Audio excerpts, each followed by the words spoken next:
Hi నమస్తే, నేను మీ Ramya. Welcome back to Jessy cooking recipes. ఈరోజు నేను కుక్కర్లో పొడి పొడిగా రైస్ ఎలా ప్రిపేర్ చేసుకోవాలో చూపిస్తున్నానండి.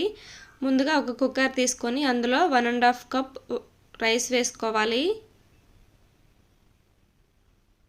ఇవి ఒకసారి వాష్ చేసుకోవాలండి. ఇవి ఎక్కువగా వాష్ చేసుకోకూడదు.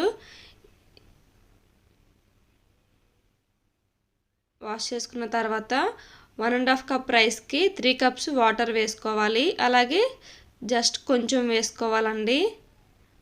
పావు కప్పు కన్నా కొంచెం తక్కువ వేసుకోవాలి. అలా వేసుకుంటే మనకి కరెక్ట్గా ఉడుకుతుంది, గట్టిగా ఉండకుండా. ఇప్పుడు మూత పెట్టి విజిల్ పెట్టి స్టవ్ పైన పెట్టుకోవాలి.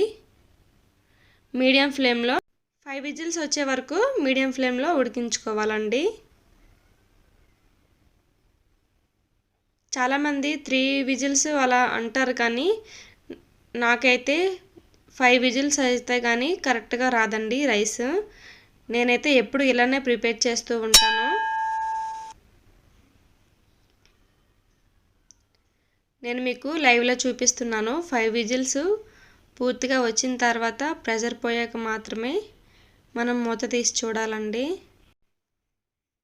స్టవ్ ఆఫ్ చేసేసుకొని ప్రెషర్ మొత్తం పోయేంత వరకు మనం వెయిట్ చేయాలి. మనం లేపేస్తే రైస్ కొంచెం గట్టిగా ఉంటుందండి.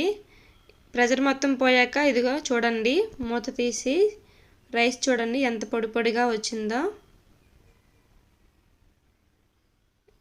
అంతేనండి, రెడీ అయిపోయింది. ఈ రెసిపీ మీకు నచ్చినట్టయితే నా ఛానల్ని సబ్స్క్రైబ్ చేసుకోండి. Thank you for watching.